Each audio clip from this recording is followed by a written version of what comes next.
Olivia struggled to hold back her tears once again. She had believed, for the umpteenth time, that everything would be okay, but Felicity and her daughter Nancy would once again expose Olivia as a spoiled girl with a difficult adolescence in front of her father. I knew that puberty is a difficult period. Felicity rolled her eyes in front of her upset spouse. But this is something else.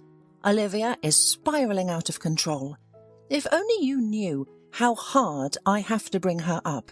It wasn't like this with my Nancy. I know you do a lot for Olivia, and I appreciate you for that. Jim spoke with his eyes lowered to the floor. He was ashamed of his daughter's bad behaviour.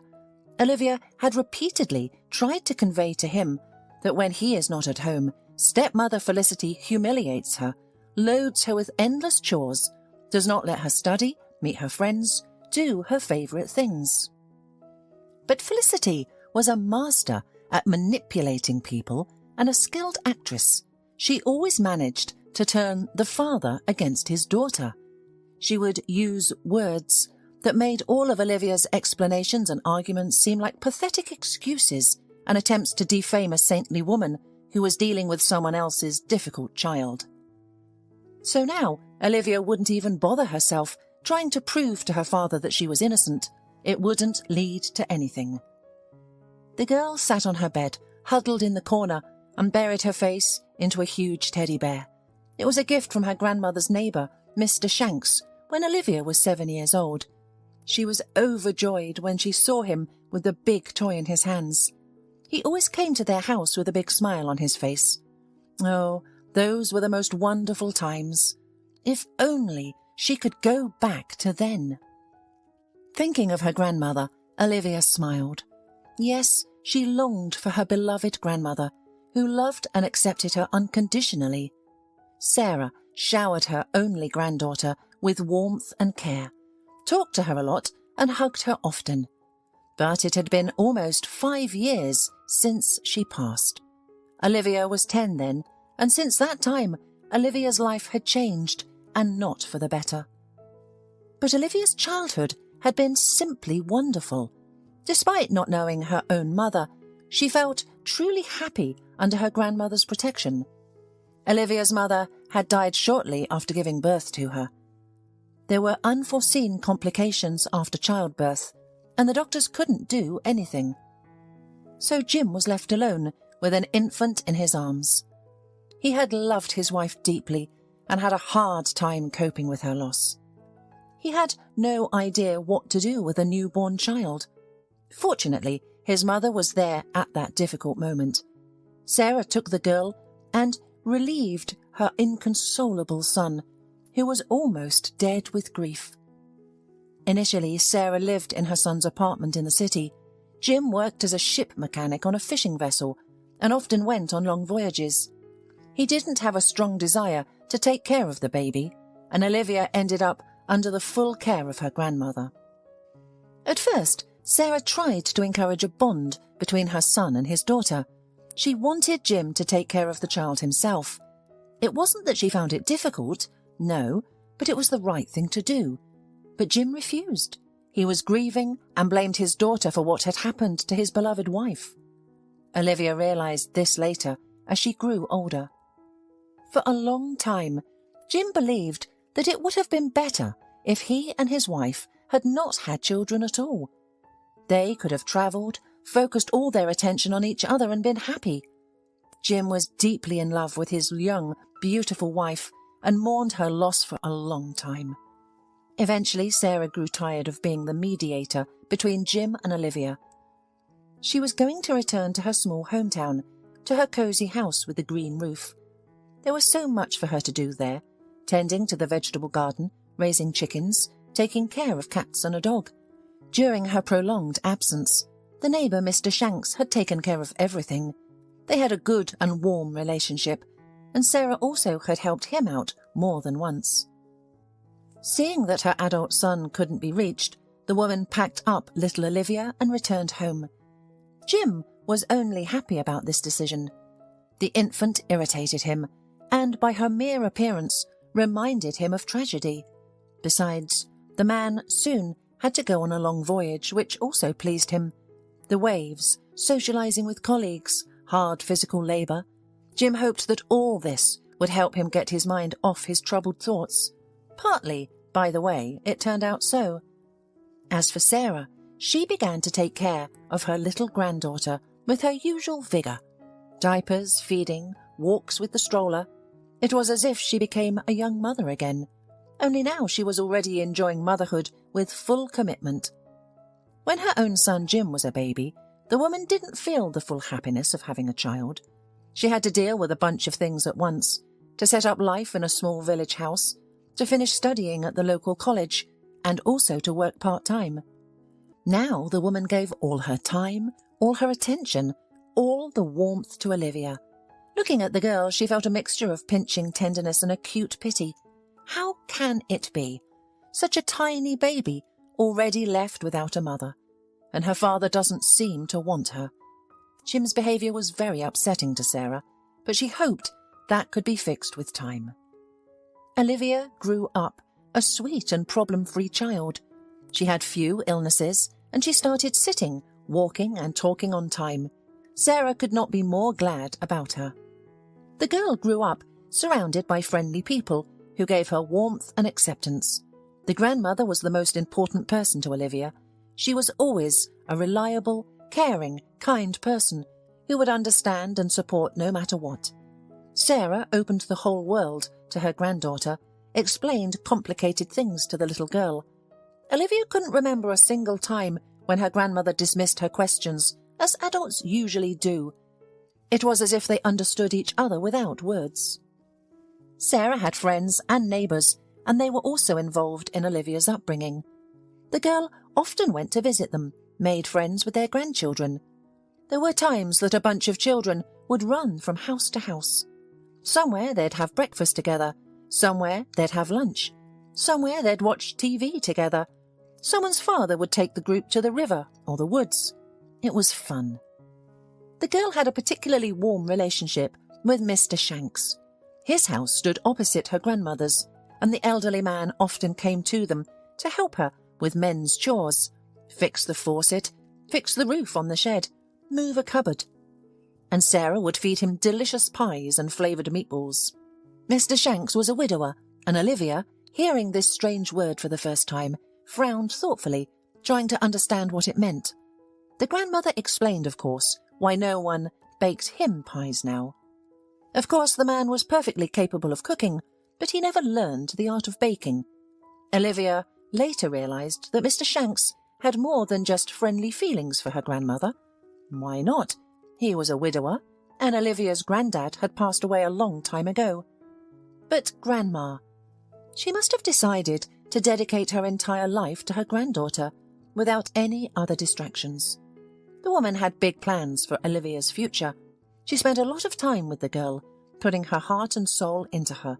She thought that she would be with her granddaughter for a long time, teaching her, getting her married, and even helping her with great-grandchildren.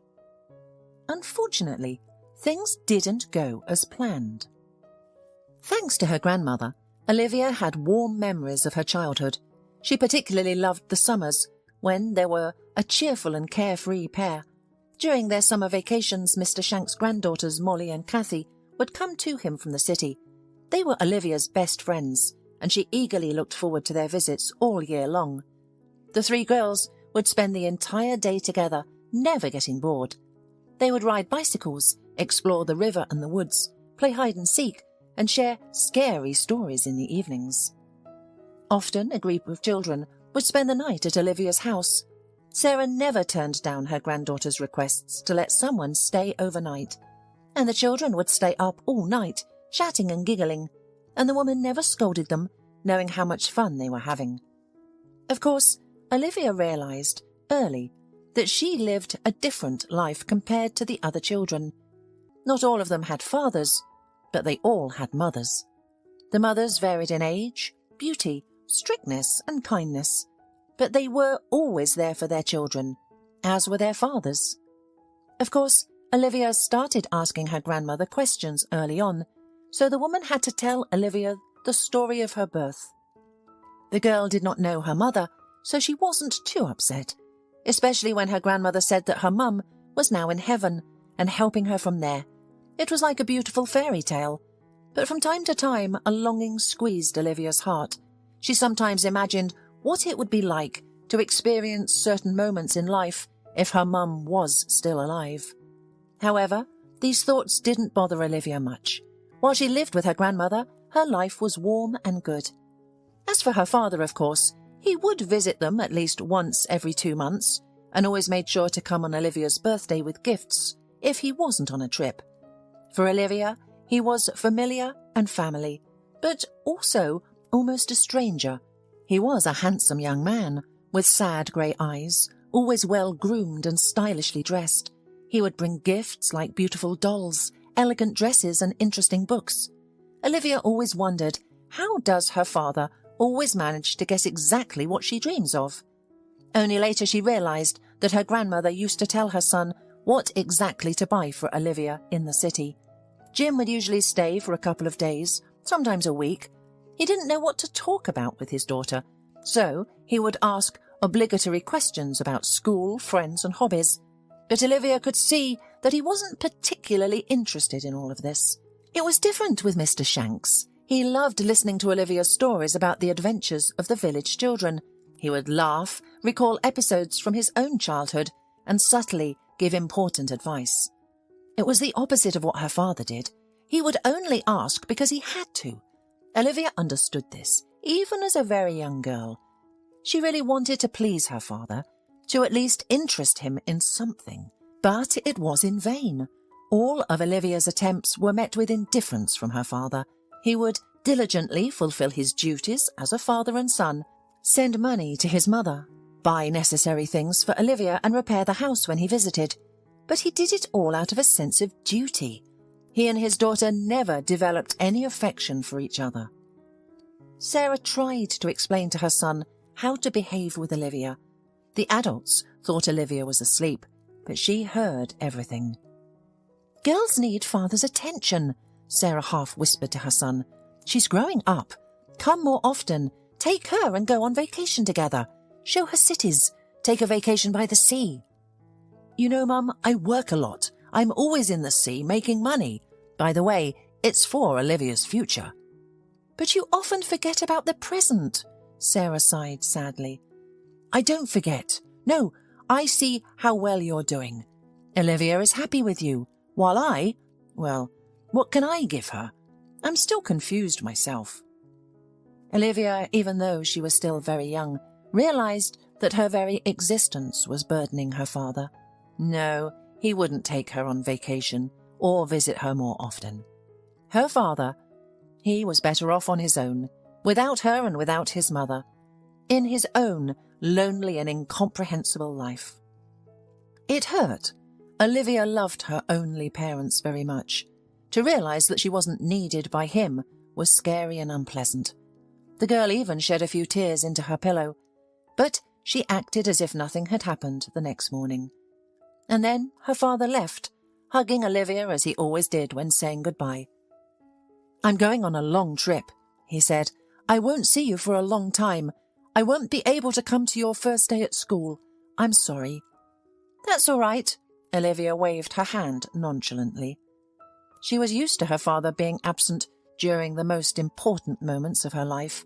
Luckily, her grandmother was always there for her. It was the summer before Olivia's first grade. She remembered it well because in August she had her birthday, and an important event took place. As always, her grandmother set up 2 tables in the garden, one for the children and the other for their parents and grandparents. She always made Olivia's birthdays crowded, cheerful and bright. Both Olivia and her grandmother looked forward to this celebration all year long. Mr. Shanks arrived a little later than the other guests and gave Olivia a huge teddy bear, which his granddaughters helped him choose. "Happy birthday!" Molly and Kathy rushed to hug the birthday girl. "Thank you!" Olivia clapped her hands.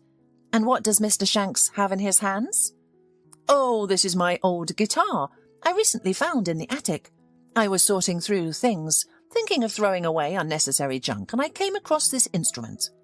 "Tom, I forgot you were a musician," rejoiced Sarah. "How long have you not been playing? Probably since your wife died, right?" "It's been about 15 years, nodded the neighbour. His eyes flashed with sadness for a moment. "I forgot about the guitar, and now suddenly I found it and remembered." "Play us something?" asked one of the adult guests. "Play, play!" the kids chimed in. Molly and Kathy beamed with pride next to their grandfather. Mr. Shanks had suddenly become the star of the party. Everyone was watching him. Everyone was begging. "Well, what do you want to hear?" asked the man. Everyone murmured approvingly. Then Mr. Shanks grabbed the guitar, struck the strings with his fingers, and some magic began. Melodic sounds filled the garden. Olivia looked at the elderly man in amazement. How does he do it? How is this beautiful melody born? The guests became enthusiastic. They ordered more and more songs from Mr. Shanks, and strangely enough, he knew them all. And if he didn't know them, he quickly picked up the necessary melodies. The adults sang in unison. It was wonderful, funny, and beautiful. The children came out from behind the table and started a game of hide-and-seek. They called Olivia to join them, but she couldn't tear herself away. She sat next to Mr. Shanks, listening to everything, and then somehow began to sing along with the adults without even noticing it. She quickly learned the words of the song about the wounded fighter. The guests sang it probably for the third time. The first person to notice was Mrs. Millis. "Listen," she suddenly said. "Do you hear her singing?" The guests fell silent, as did Olivia. She was shy to sing alone. Mrs. Millis realized this and sang the song with her. It was easier for Olivia. When the chords fell silent, there was applause. "Well done," praised the adults. "You sing well." "Not just well," Mrs. Millis shook her head. "The girl has talent. I'm telling you this as an employee culture centre. Sarah, why did you hide such a treasure from us all these years?" "I didn't even know it myself," smiled the proud grandmother. Since then, Mr. Shanks became an even more frequent guest in the house of the grandmother and granddaughter, and Olivia herself constantly ran to him. The man taught the girl many cheerful children's songs. Now she constantly hummed them everywhere, at home, in the vegetable garden, even on the way to the store. Why hadn't she realized before how great it was to sing?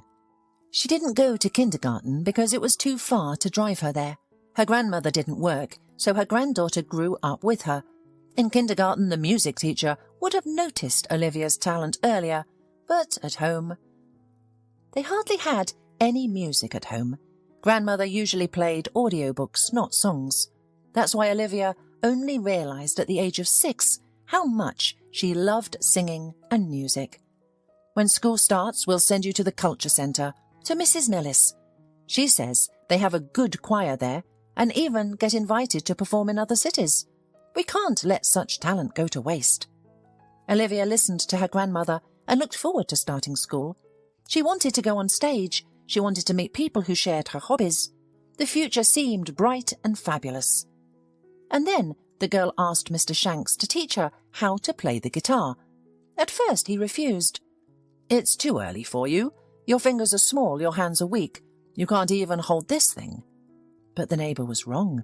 Olivia immediately managed to play the right chords from the first time.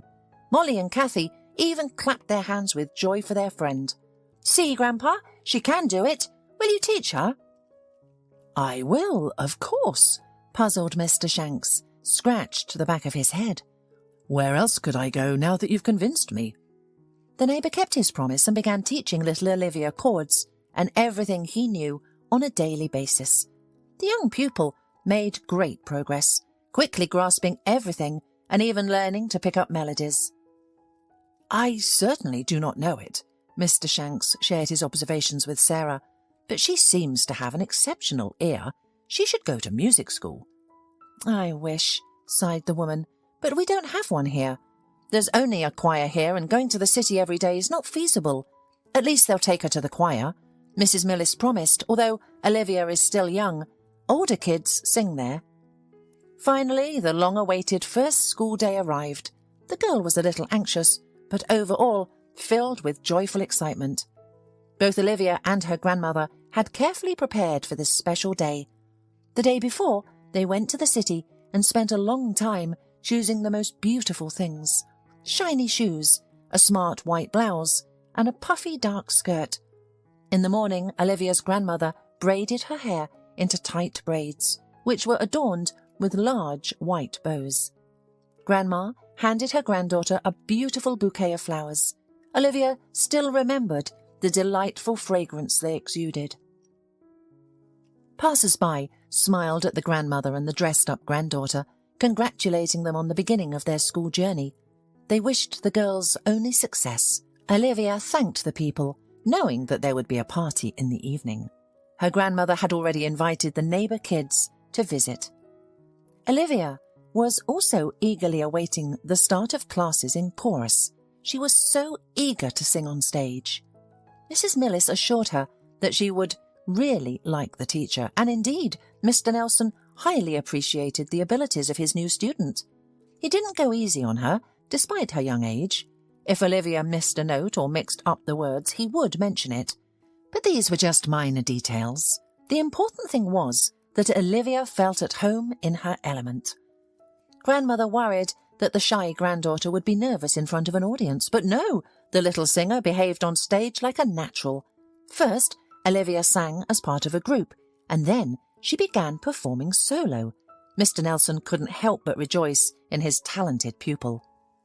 "Such a gift is rare," he told Olivia's grandmother during one of her visits. "A real uncut diamond. She should be in good hands. But what do we have? Just an ordinary little cultural centre." Meanwhile, Olivia didn't give up her guitar lessons either. It had become a daily necessity for her. As a student, she had long surpassed Mr. Shanks, but she still visited him every day. Firstly, he had a guitar, and secondly, the neighbour could always provide valuable and important advice about playing. And thirdly, none of Olivia's acquaintances knew as much about music as Mr. Shanks. He praised her, noticed subtle nuances, and genuinely admired the little neighbour's achievements. The neighbour replaced Olivia's grandfather, whom she had never known, and maybe even her father in certain moments. Time passed. Olivia grew up. She excelled in school, performed with the choir, and continued to play the guitar. Her father gave her an instrument of her own as a birthday gift, an idea suggested by her grandmother. Olivia had everything she needed for happiness: a caring grandmother nearby, understanding and kind neighbours, and loyal friends. She felt loved and at home in their small town, never considering moving to the city to live with her father. What would she do there? Grey concrete buildings instead of bright, colourful houses, crowds of people rushing by without even looking at each other, and her father, a familiar stranger. People around her often said that the city offered more opportunities, that girls would have a more interesting life there, but Olivia felt content and happy with her life. Her childhood was warm, sunny and cosy, until that fateful day in February when, for some reason, Mr. Shanks approached school to pick her up. Olivia had been going to school and returning home alone. Initially, her grandmother accompanied her, but since the second grade, Olivia had become quite independent in this regard.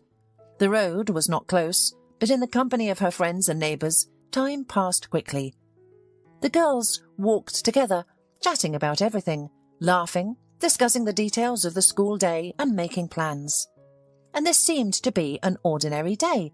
During a literature lesson, there was a knock on the door, followed by a quiet conversation between the teacher and someone waiting outside. The teacher's worried eyes met Olivia's, and she said quietly, "Olivia, Mr. Shanks is here to pick you up." Olivia felt the gaze of everyone in the class fixed on her, an unusual occurrence. Seeing Mr. Shanks, Olivia immediately sensed that something terrible had happened. His faded look and grey complexion, along with his slightly trembling hands, gave it away. "Granny?" Olivia guessed immediately. An icy hand of anxiety squeezed her heart. At that moment she realised that her grandmother was her whole world. The elderly man nodded silently. What happened to her?" "She fell ill. They took her to the hospital." Only at home, Mr. Shanks said that Olivia's grandmother had gone forever. She suddenly felt sick and her heart seized. She sat down on a bench outside the house, intending to wait it out. However, a neighbour who came to borrow a couple of eggs discovered her and immediately called an ambulance. The doctors who arrived could only confirm her death. And so, Olivia was left all alone. Completely alone in the world. That night she was taken by Mrs. Millis. In the company of this kind-hearted woman and her grandchildren, Olivia's spirits lifted slightly, but she still felt as if she were in a state of disbelief. This couldn't be happening. How could her grandmother be gone? Her father was away on a voyage, and although he had been informed it would take time for him to return to the mainland, he didn't even make it in time for the funeral, which the neighbours had organised. During those dreadful days, Olivia didn't think much about her future. She cried a lot and often talked to the adults about her grandmother. Those who knew and loved her grandmother spoke kind words about her, which brought some solace to Olivia. And then her father finally arrived. He awkwardly hugged his daughter and uttered words that caused Olivia to recoil in pain once again. "Well, daughter, now we'll live together in the city." In the city? Why the city? Olivia didn't want to leave her hometown. Yes, her grandmother was gone forever, but here was her school, her friends, her neighbours, the choir, and Mr. Shanks, who always provided support and comfort. What awaited her in the city? A distant, unfamiliar father who knew nothing about his daughter. Yes, he was a stranger to Olivia. "I'm not going with you," Olivia said firmly, pulling away from her father. "I'm not going to the city." The man looked at his daughter, blinking confusedly. He didn't know what to say in response. The neighbours came to the rescue. With great care and gentleness, they conveyed to Olivia that there was no other option. They hugged the girl and expressed how much they would miss her. Tears welled up in their eyes, and they all gave Olivia their phone numbers and assured her that she could always call them. Olivia cried as well.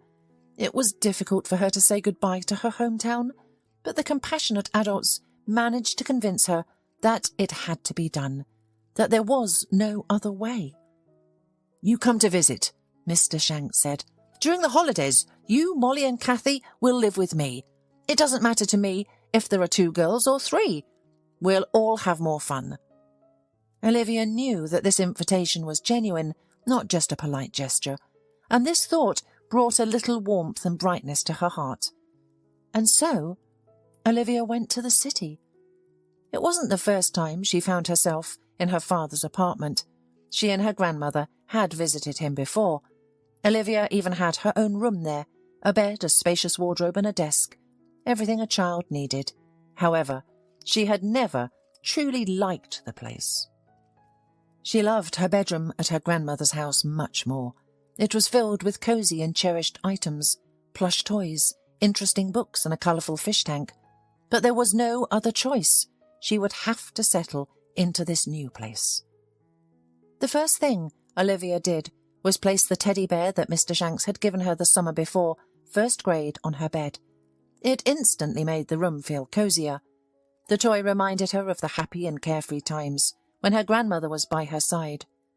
Olivia's life was flipped completely upside down. She had to adapt to many new things. A new room, a new school, new faces, unfamiliar surroundings and different rules. She also had to adjust to her father, who was always lost in his own thoughts. Her father had to take on a new position that didn't involve months of sailings, so he could be with his daughter all the time. However, Jim was physically present but mentally preoccupied. Olivia noticed that her father missed the sea, his colleagues, friends and his old job, and he often complained to acquaintances about earning less money now. However, the man tried hard to be a good father. He always prepared breakfast for Olivia in the mornings and asked her about her day in the evenings. However, he only half-heartedly listened to her. Olivia could tell he wasn't interested in her thoughts about her teacher or what her classmates said to her. Jim provided everything Olivia needed: clothes, food, school supplies and toys. He even enrolled her in a music school. "Didn't you used to play the guitar often in your granny's town? Why don't you play it anymore?" he asked. Olivia sighed. Since becoming a teenager, she hadn't felt in the mood to play anything. Her soul was overwhelmed and her thoughts were chaotic. She was so exhausted by the end of the day that she fell asleep immediately. Did she even have the energy to play the guitar? But her father's words reminded Olivia of her favourite instrument. She picked up the guitar, ran her fingers over the strings, and immediately felt a sense of relief, a warmth from the past. Why hadn't she realised before that music could soothe her so much? "Would you like to go to music school?" her father suggested. Olivia thought about it and agreed. From a young age, she had heard from others that she should attend music school. They believed that in their small town her talent couldn't fully develop without competent teachers from the city. Finally, there was an opportunity that everyone had been talking about. Just a couple of days after their conversation, the girls started attending a new school. It was a large, bright place, entirely different from their tiny cultural centre in town. The new teachers initially seemed strict and distant, which made Olivia a bit afraid. But once classes started, she realised she was accurately where she needed to be. There was so much new knowledge and so many nuances to learn. Olivia quickly absorbed musical literacy like a sponge and made great progress. The diligent and talented student soon earned praise from her teachers, which was very satisfying. Gradually, Olivia settled into the city and made new friends. They went to the movies, skating rink, pizzerias and entertainment centres. Sometimes they simply strolled in the park, and other times they gathered at someone's house. However, she couldn't form the same warmth and almost familial bonds she had with the kids in the town. Nevertheless, things were great. Her relationship with her father was polite but strained and awkward. He tried to be a parent, but it didn't come naturally to him. Olivia didn't feel even a fraction of the love and warmth her grandmother had given her, and it was very difficult. The girl felt emotionally frozen. It was good that she had music in her life. Olivia found solace by playing the guitar and immersing herself in the melodic sounds. She learned songs she liked or composed her own music. Through music, she expressed her emotions, longing for her grandmother and her former life, anxiety, and the desire to be closer to her father, who was now her only relative. Music provided relaxation, comfort, and a boost in her confidence. As time passed, the small family's life gradually improved. Jim was surprised to discover that his daughter was skilled in cooking. It was unexpected. Other children her age couldn't even hold a knife and were considered almost like babies.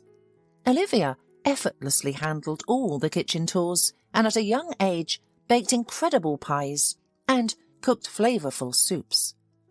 When the girl first made a delicious dinner, Jim was amazed. The aroma greeted him even before he entered the apartment, causing his mouth to water, but he couldn't believe that these enticing smells were coming from his own home. "Is this all you, or did someone come to visit us?" Jim marvelled as he entered the apartment. "It's me," Olivia smiled. She enjoyed seeing the amazement on her father's face. "My grandmother taught me." Indeed, her grandmother had taught her the art of cooking since she was a little girl.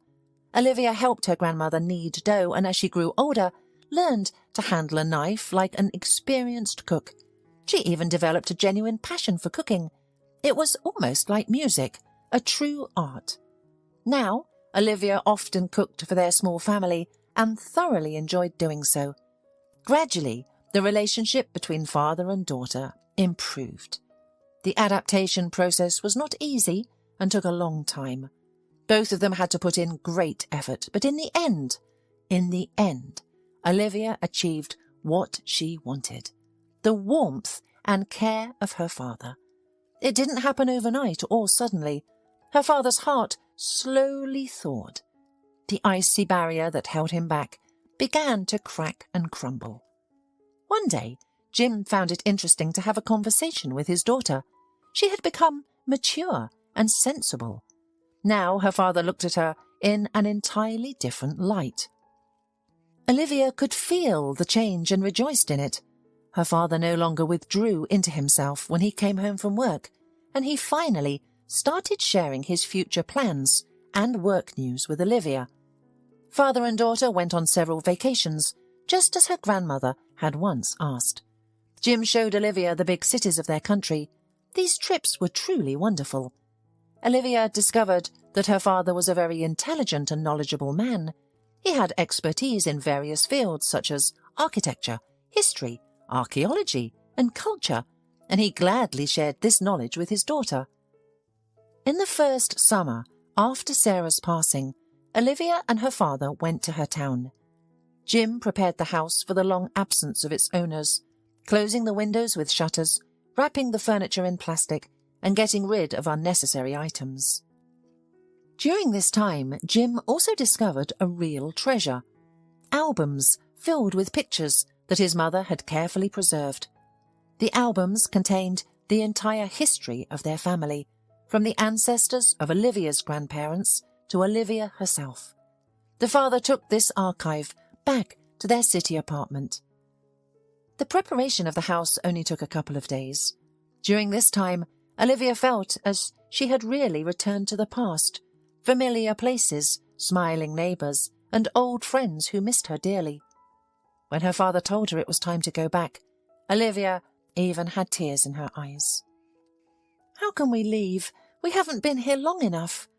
"Well, I have to go back to work, and I finished everything I needed to do. Why should we stay?" At that time, Jim didn't yet have much time to truly understand his own daughter.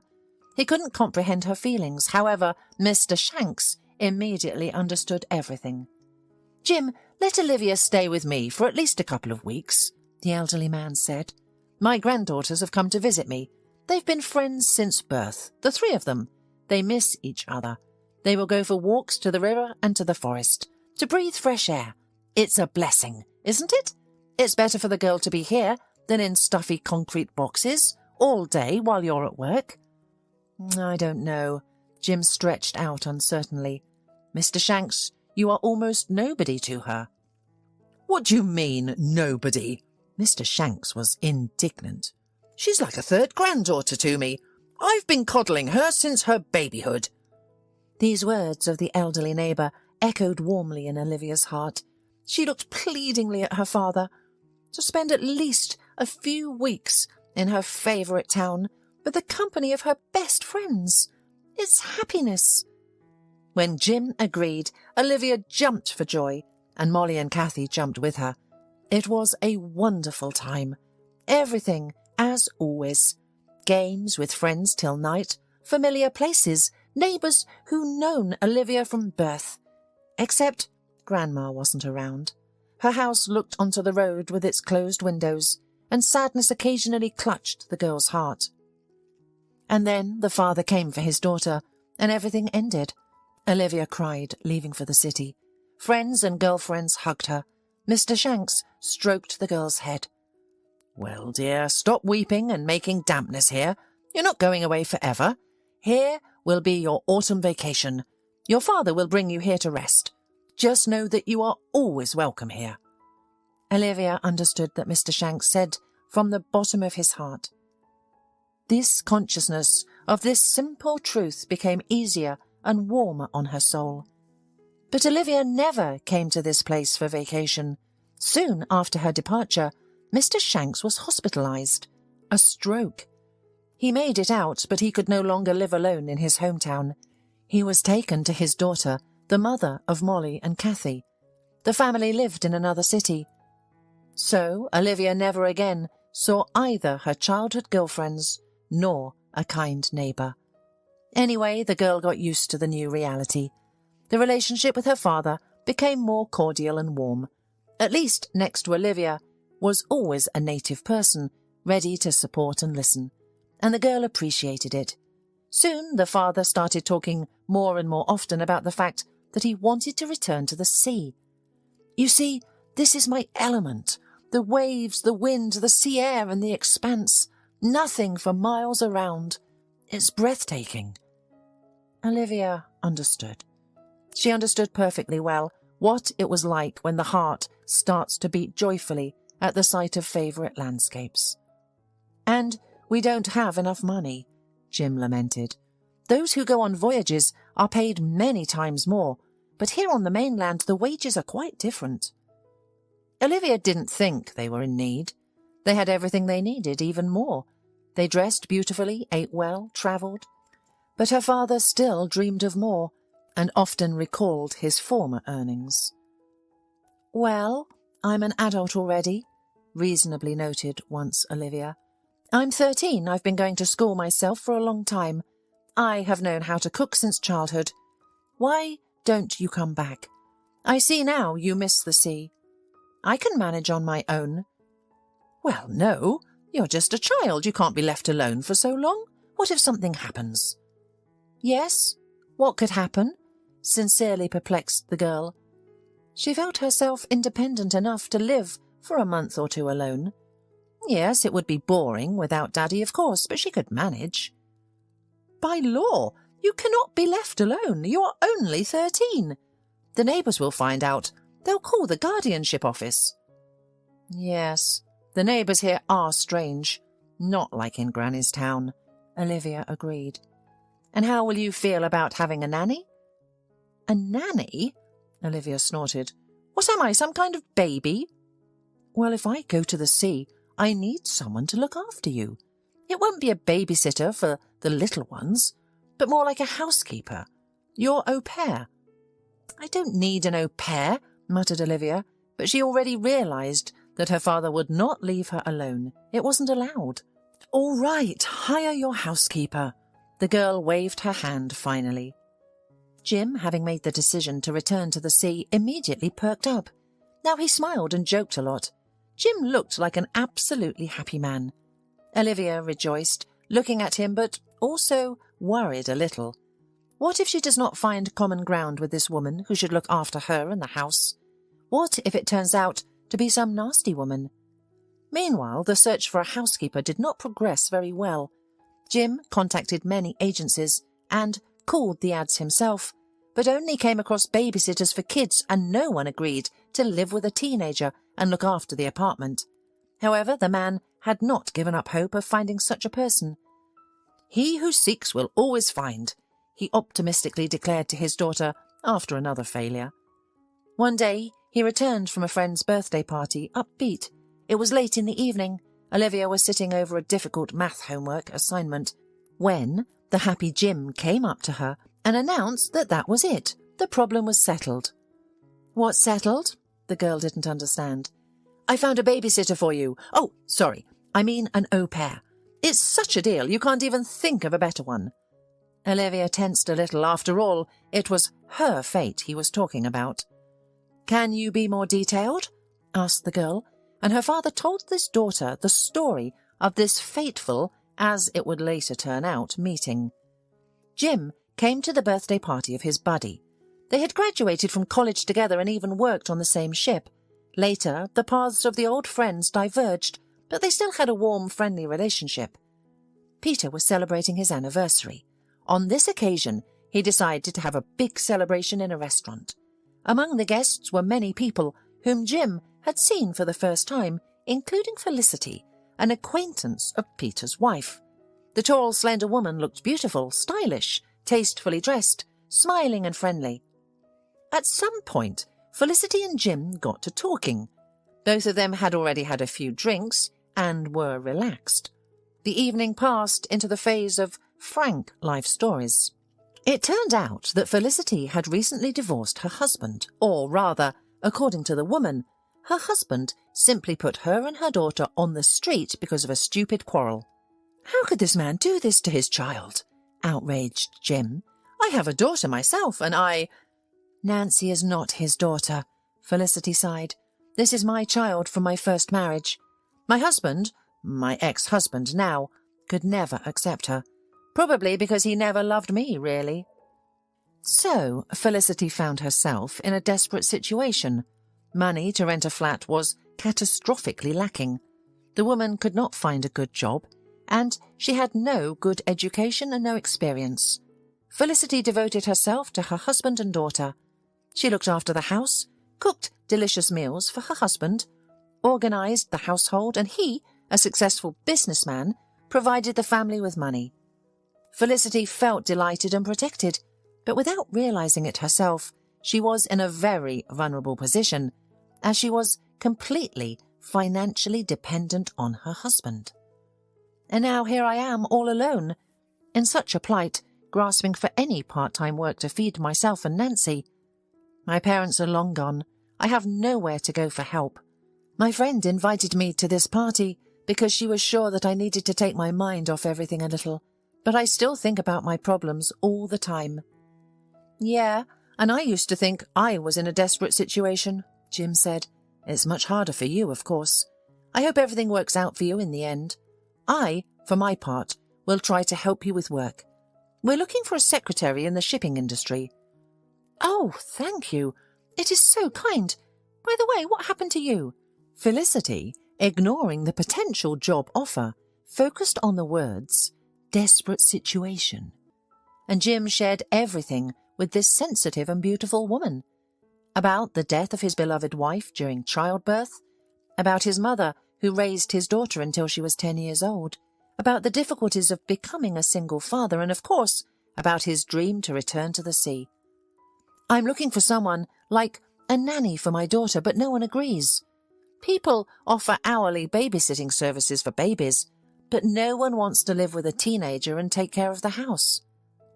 Felicity's eyes lit up at this revelation from Jim.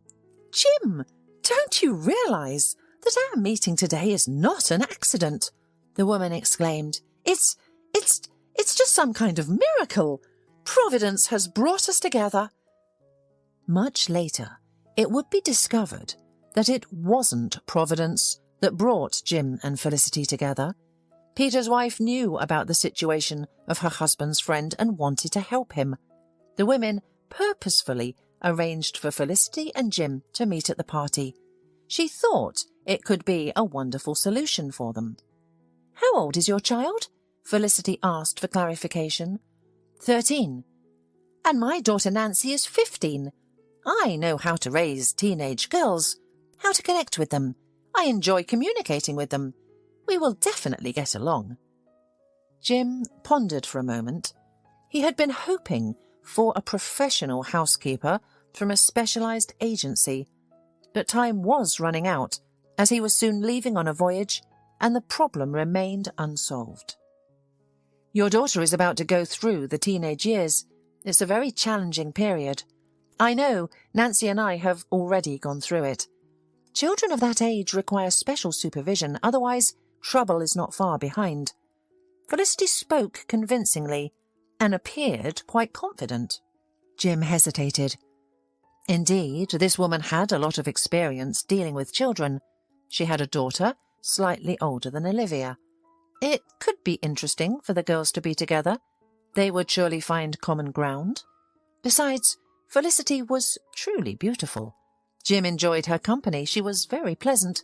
Finally, after thinking it over, he agreed. I think it's a great option. He smiled at Felicity, finding himself increasingly drawn to her. He saw her as a strong woman who had faced many hardships in life but had not been broken. She exuded kindness, pleasant, intelligent and sensitive. Yes, she was precisely the kind of person Jim would like to have beside Olivia. Soon Felicity and her daughter Nancy moved into Jim and Olivia's apartment. The man arranged for them to stay in the guest room, which had enough space. Both Felicity and Nancy immediately seemed like sweet and kind people to Olivia. Wow, you have such cool hair, Nancy exclaimed, barely seeing the girl. Can I try braiding it? Olivia shrugged her shoulders. Hairstyles had never really been her concern. She usually just put her hair in a neat ponytail for school. But Nancy created a stylish braided hairstyle that looked wonderful. Olivia admired her reflection in the mirror. You look beautiful, Nancy smiled. You do too. Olivia whispered, and it was the honest truth. Both Nancy and her mother were truly beautiful. Tall, slender, with big eyes, they always attracted attention, and men couldn't help but notice them. Both Nancy and Felicity knew how to accentuate their physical features favourably.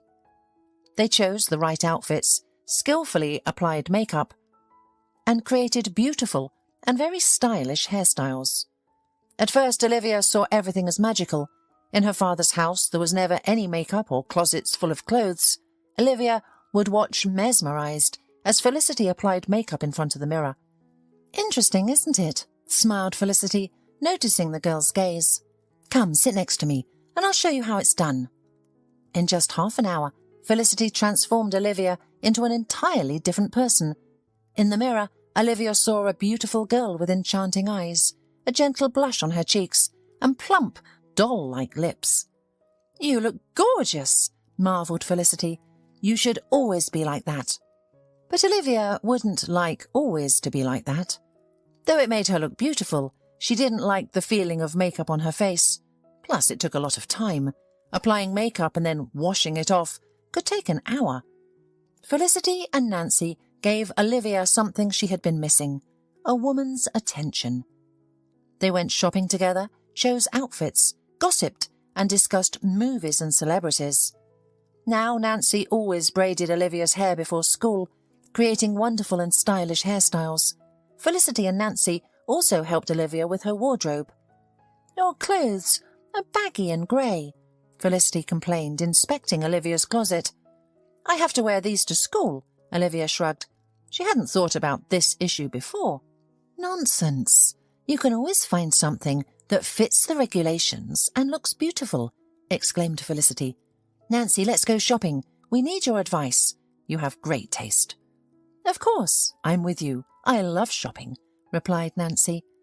Felicity and Nancy picked out clothes for Olivia that made her look like a princess. Fitted lace blouses, slightly shorter skirts, and heeled shoes. "Well, this is different," rejoiced Felicity, admiring Olivia. "You have a wonderful figure. You're slender and long-legged. Why hide it under shapeless hoodies? You should be wearing something that flatters you." Olivia received more compliments at school than ever before. For the first time, she felt not just smart, but truly beautiful. And it was wonderful. Nancy became a real friend, almost like the sister Olivia had always dreamed of. Nancy shared stories about her relationships with boyfriends and girlfriends, which fascinated Olivia. Nancy turned out to be a wonderful storyteller, captivating Olivia with her smooth and measured speech. Olivia admired Nancy's life. "Are you two gossiping again?" Felicity peeked into Olivia's room. "Let's go and watch the movie. Pizza is here." Those were wonderful days. Olivia felt like she was part of an exquisite feminine world. Her father, Olivia adored him, but he couldn't provide her with the girlish companionship she needed. Olivia hadn't even realized it before. When Felicity discovered that Olivia was a good cook, she was delighted. "Wow," admired Felicity, seeing Olivia take a tray of pies out of the oven. "Did you make these yourself?"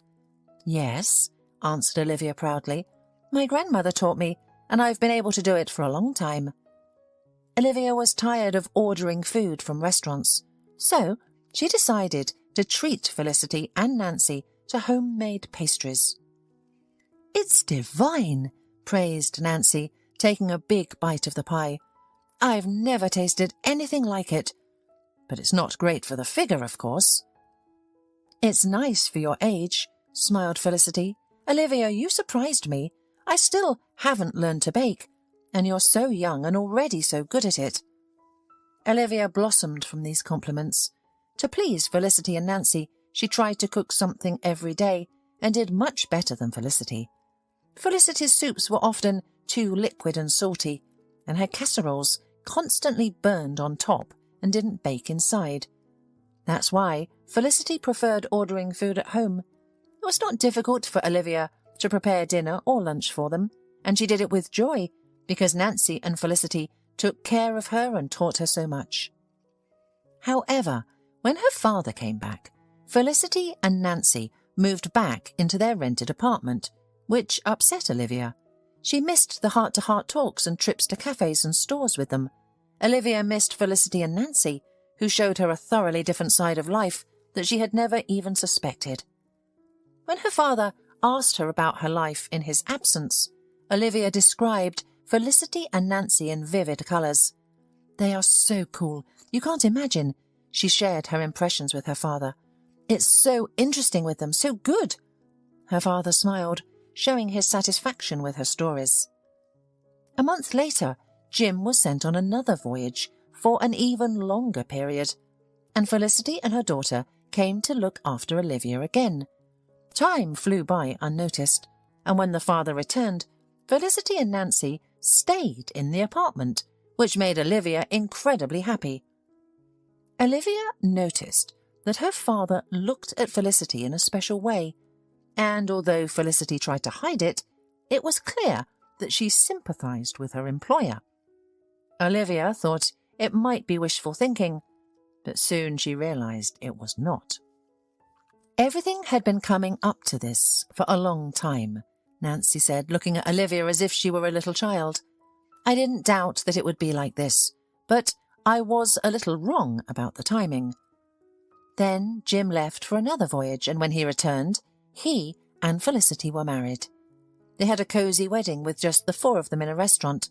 Olivia was over the moon at the time, as this beautiful and kind woman had entered their family. She would now live with them and provide Olivia with the necessary female attention that she craved. It was great.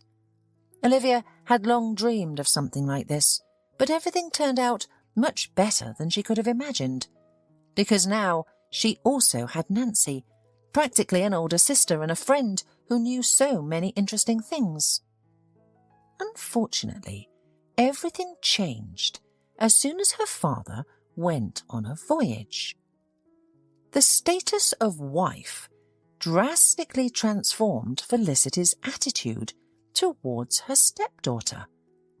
Olivia had expected her stepmother and half-sister to treat her with care, have heart-to-heart talks and go on walks together, but all of that abruptly stopped. Felicity started spending time with friends and going to beauty salons. Nancy also lived her own life with friends, admirers, and nights out at clubs. And Olivia was left all alone and felt completely disregarded. The only thing Olivia was praised for was her cooking and cleaning. She single-handedly cleaned the entire apartment and cooked elaborate meals just to earn Felicity's approval. But her stepmother would discreetly praise her and then order her to do more chores the next day. Sometimes Felicity would ask Olivia to mop the floors. That was the extent of their communication. Olivia felt confused and deceived. "Hey, Nancy, tell me, how was it hanging out at the club?" Olivia once asked Nancy. Nancy absent-mindedly looked at Olivia and said nothing.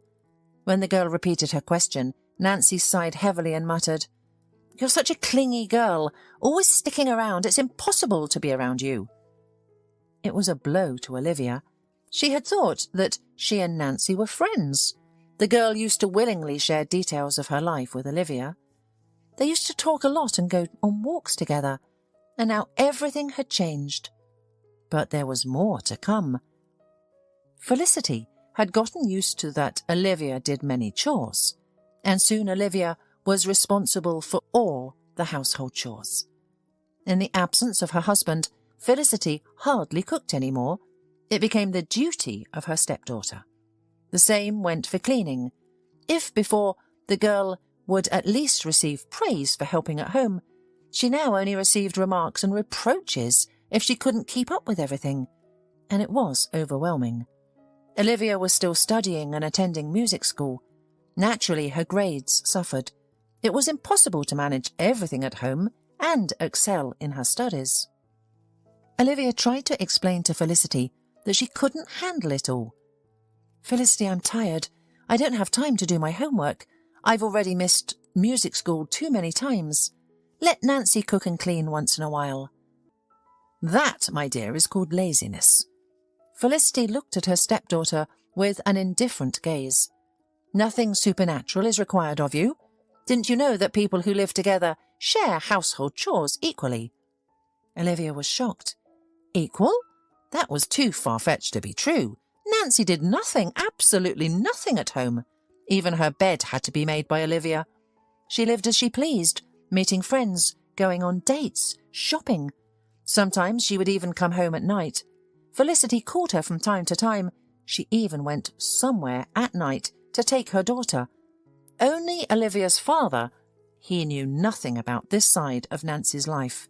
In his presence, the girl behaved impeccably. "Nancy is preparing for her final exams," Felicity declared in response to all Olivia's fair remarks about Nancy. However, Olivia had never seen Nancy with a textbook in her hands. The girl attended school reluctantly and had big problems with her studies. The young lady's mind was only occupied with dating and partying, and she only cared about her appearance. Most of the money Jim left for the household, Felicity spent on herself and her daughter. The woman was only busy in the kitchen and the house when Olivia was at home, creating the image of an ideal housewife. She didn't work. She explained to her husband that the girls needed special supervision during this difficult age. "I should keep an eye for our teenagers in this period." Jim agreed with Felicity's arguments. She knew how to convince others that her decisions were reasonable and beneficial to everyone. It was her talent. And Jim sincerely believed that he himself had offered his wife to take care of the house and girls, and he appreciated what he thought was Felicity's sacrifice, putting her career on the back burner for the happiness and well-being of the family. Felicity had a great influence on Jim. He looked at her with adoring eyes, believed every word she said, and considered her perfect and infallible. Olivia used to like it. She was happy for her father. After so many years alone, he had finally found love. But now the girl felt hurt and scared. Felicity gradually transformed from a kind and sensitive woman into a monster. The stepmother made higher and higher demands on Olivia. "What are you strumming on that bandura?" Felicity scornfully pointed her impeccably manicured finger at the guitar. "I already have a headache from your tedious songs." Olivia remained silent. She knew that if she opened her mouth and tried to defend herself, she would receive a torrent of insults. It was better to stay quiet. So the stepmother would calm down faster. Yes, Felicity didn't like Olivia's passion for music. She repeatedly called the girl talentless and constantly asked her to play quietly, as if it were possible. She even forced her stepdaughter to skip lessons at the music school. Only music? It was a real salvation for the girl. Playing it soothed her, relaxed her, and brought her joy, as there was very little joy in Olivia's life. With her father, Felicity behaved very differently, of course. Olivia couldn't get used to this transformation. Felicity was a sensitive and caring parent, a wonderful homemaker, and a loving wife. Father often repeated how lucky he was to have met such a woman. And of course, Felicity slowly turned the man against his daughter. She weaved her web of lies, carefully, delicately, masterfully. Olivia is going through puberty. She has become so snappy with me, lazy, and hates everyone around her. She has lost interest in her studies. It doesn't matter to her. She only thinks about going out, just to get out of the house. Felicity told Jim, not particularly caring if Olivia overheard their conversation. Jim refused to believe his daughter's words, even if she tried to justify herself. Felicity's influence was too strong, skillfully manipulating those around her. What should we do? Jim looked at his spouse with confusion, seeking advice, help and support. Of course, he loved his daughter and didn't want her to spiral into darkness. "I think she should leave the music school," the stepmother once suggested. "Olivia spends too much time on nonsense, and her studies are suffering. I have a feeling that she is hanging out with the wrong people under the guise of the music school. I spoke to her music teacher, and there have been many absences." As usual, Jim agreed with Felicity. Her words always held sway. When he informed his daughter that she would no longer be involved in music, Olivia immediately recognised whose decision it was. For the first time, the girl openly objected, defending her passion and becoming unexpectedly bold and decisive. "No, I don't want to leave the music school. Felicity, she just wants me to spend more time at home, doing all the household chores. I cook, I clean, I do the laundry. It feels like I'm a servant here while you're away." "You see now?" Felicity looked at her spouse, appearing both frustrated and concerned. "You see how she reacts? All I'm doing is teaching our child the importance of work. It's not a big deal. In normal families, children have some small responsibilities. But Olivia just wants to party and be free. It's dangerous at her age." "Look at your daughter!" Olivia couldn't handle it and snapped. This played right into Felicity's hands. She portrayed herself as an understanding woman who didn't take offence at the irritable teenager, but only worried about her and wished her well. Olivia had tried to complain about Felicity to her father before, but he never took her words seriously. After all, his new wife was so perfect. "You're just jealous." Jim stroked his daughter's head. "I'll try to pay more attention to you." No matter what Olivia said, it sounded unconvincing because her father was constantly under Felicity's influence, an experienced manipulator. After this open quarrel, Olivia felt that her words no longer held any meaning for Jim. Finally, Olivia had to leave the music school. Her father insisted, depriving her of her only outlet. Occasionally, she still played for herself, which provided some relief from the constant stress she was experiencing. To further reinforce her control, Felicity would push father and daughter forehead to forehead. She played people like pawns on a chessboard. The father was completely under the spell of his charming wife. He firmly believed that puberty had turned his beloved daughter into a monster, and he thanked his lucky stars that an experienced and attentive woman was by the girl's side during this difficult time.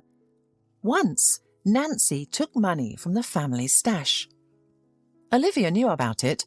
She overheard Nancy asking her mother for money for a trip with friends. Felicity refused her daughter, explaining that she didn't like her friends. However, Nancy was not one to abide by restrictions. She went to the trip anyway, which infuriated Felicity. She scolded her daughter over the phone, made threats, and ordered her to return immediately. Of course, Nancy had no intention of obeying. She was not that kind of person. Both Felicity and Olivia knew where Nancy got the money from, Jim's stash. But when the father returned, the stepmother blamed everything on Olivia. Nancy was already home by that time, pretending to be a model high school student. With her acting skills, she even surpassed her mother. The father didn't scold his daughter then. No, he talked to her at length, trying to find out why she needed such a large sum. "Are you in trouble? Do you need help?" Olivia tried to explain the truth to her father, but he recoiled as if in severe pain, begging her not to deceive him. "Tell me the truth," pleaded the father, taking his daughter's hands. "What's happening to you?" Olivia remained silent. It was useless. Her father viewed her as a troubled teenager capable of stealing. Felicity's words proved to be a powerful weapon.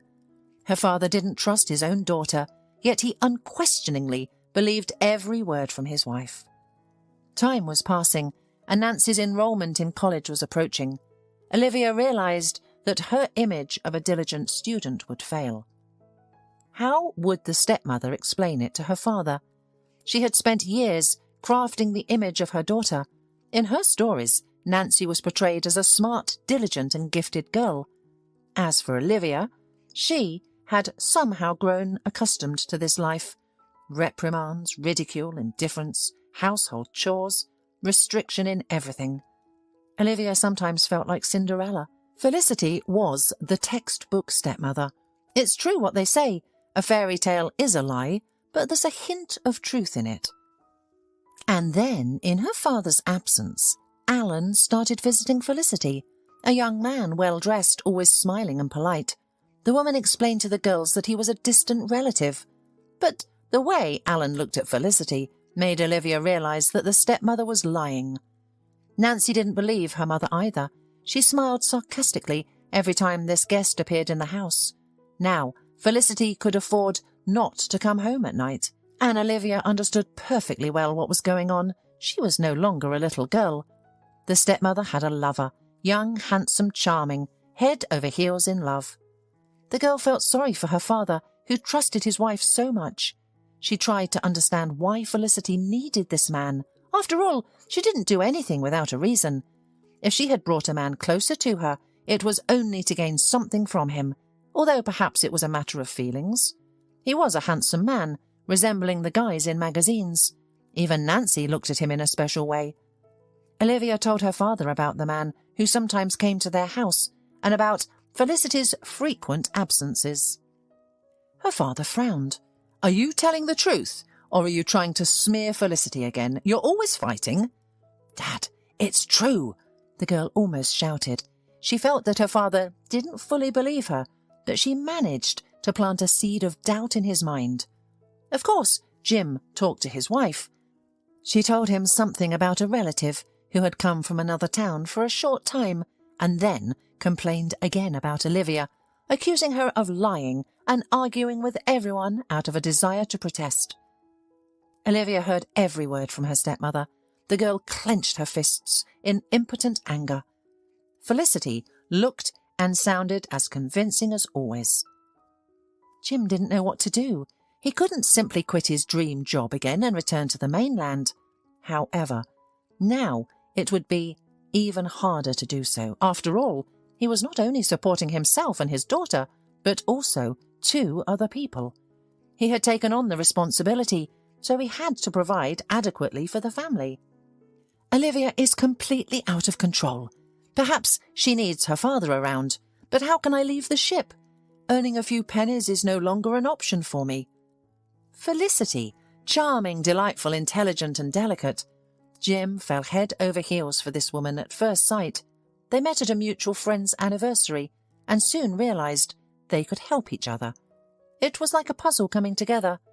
He felt at ease, knowing his daughter was in safe hands while he was away on a voyage. Coming home became much more enjoyable, knowing his beautiful and beloved woman awaited him eagerly. Jim had forgotten how wonderful it could be. He even envied himself. But then came Olivia's notorious transition into adolescence. The girl became lazy, argumentative, lied, skipped classes, and tried to provoke conflicts with his stepmother and father. She even took a significant amount of money from the family savings. Jim didn't know how to navigate his daughter through this challenging phase with minimal damage. But now, Olivia had crossed all the boundaries of what was permissible. She hinted that Felicity had a lover named Alan. Felicity did not deny that indeed her relative, who recently moved to their city, had visited them. He was a busy young man who never found time to get acquainted with Jim, as he worked hard to make his way in life.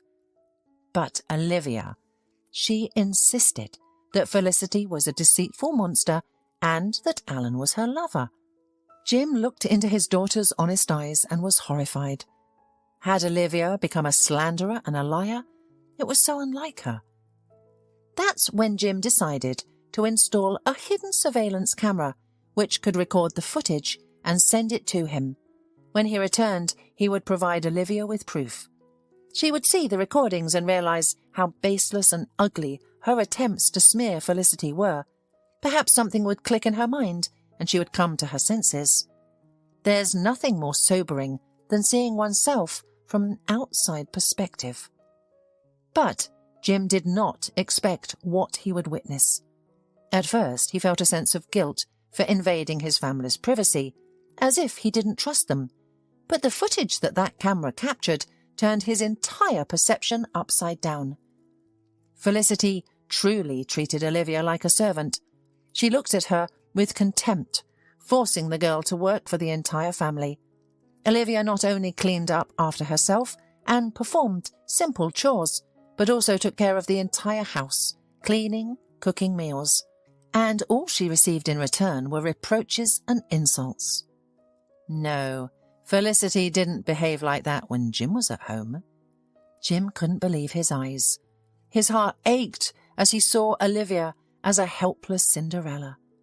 So, Felicity really had been lying all this time, with such honest, devoted eyes. And Olivia, how many times had she tried to communicate with him, and he was too fool to believe a word she said. How terrible! Poor girl! If he could, the man would have travelled hundreds of kilometres to protect his daughter. With his own hands, he made his own child's life a nightmare. Olivia's stories about Alan were also confirmed. Indeed, a young man would sometimes come to their house, and he would not hug Felicity in an innocent manner. There was a genuine affair between Felicity and Alan. The camera turned out to be of high quality.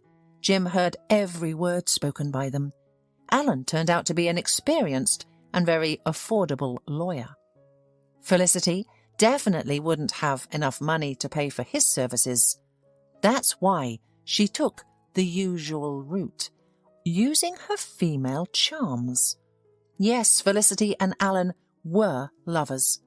The young lawyer was probably under the influence of Felicity's natural magnetism, and she, of course, pursued her goal. Soon enough, Jim realised what was happening.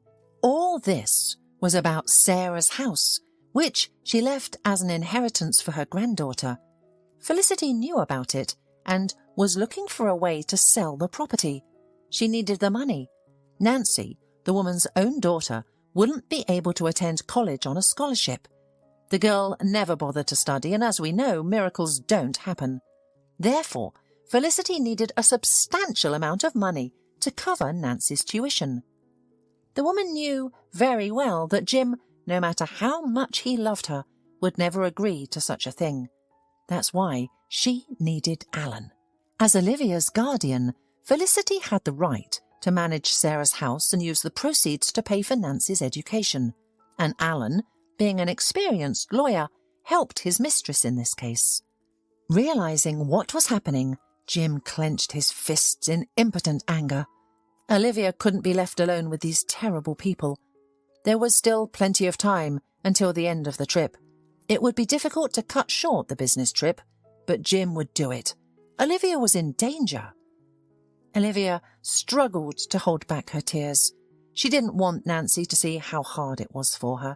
She and her mother deliberately bring her to breakdowns. The girl more than once made ugly scenes in front of her father because she could not continue to hold everything in herself. This played into her stepmother's hands. Now, Felicity accused Olivia of promiscuity. The stepmother was diligently creating the image of a negligent, rude and lazy daughter in her father's eyes, and now a promiscuous girl as well. Olivia simply spent the night at her friend's house and had informed Felicity about it on the phone. "Yes, what do you want?" the stepmother indifferently replied. "I don't care." Of course, she didn't care. The day before, Olivia had cleaned the entire apartment and cooked for a couple of days. Otherwise, the stepmother would not have allowed her to leave the house. Upon returning home in the morning, Olivia found police officers in the apartment. At first, the girl thought it was Nancy. She often disappeared at night, and Felicity would occasionally go to get her daughter out of trouble. "I see we've found the missing person, right?" the policeman asked, crying Felicity, and she nodded her head. And then the girl realised what was going on. The stepmother had reported to the police that her stepdaughter, who was not yet an adult, had not returned home for the night, even though she knew perfectly well where she was. "I warned you that I would stay at my friend's house," Olivia said, staring at her stepmother in amazement. The girl had already suspected that the woman had come up with a new way to portray her stepdaughter as a troubled teenager, this time by involving the police. "You're lying again," sobbed the woman. "What am I going to do with you?"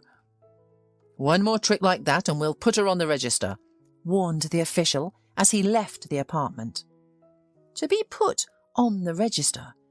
Perhaps that was precisely what the stepmother wanted. And now Olivia tried not to cry as she curled up on her bed. She hugged the bear, which had been given to her by Mr. Shanks, and realised that she would once again be portrayed as a lost girl in front of her father.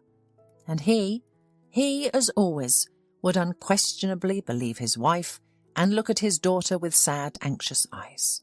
It was so difficult to bear. Suddenly, there was the sound of the front door opening. Olivia became alarmed. Who could it be? Nancy and Felicity were at home. Father would be at sea for another 3 weeks. Had Felicity really given the key to that Alan of hers? This was the last thing they needed. But it was Jim's voice that came from the hallway. "I'm home." "You're back so soon?" Felicity's voice sounded confused and at the same time overly happy. "What a joy!" "I know everything." The man obviously did not share his wife's delight. "I have seen and heard everything. Pack your things. You have until tonight. You will not do anything more to my daughter. Nothing." Olivia's heart pounded like a caged bird. She rushed into the hallway and clung to her father's neck. How did he know about everything? Olivia would find out later, but for now it didn't even matter. Jim held his daughter in a strong embrace. He smelled of the sea. "Everything will be all right now," the man murmured. "Forgive me for not believing you. I won't let anyone hurt you again."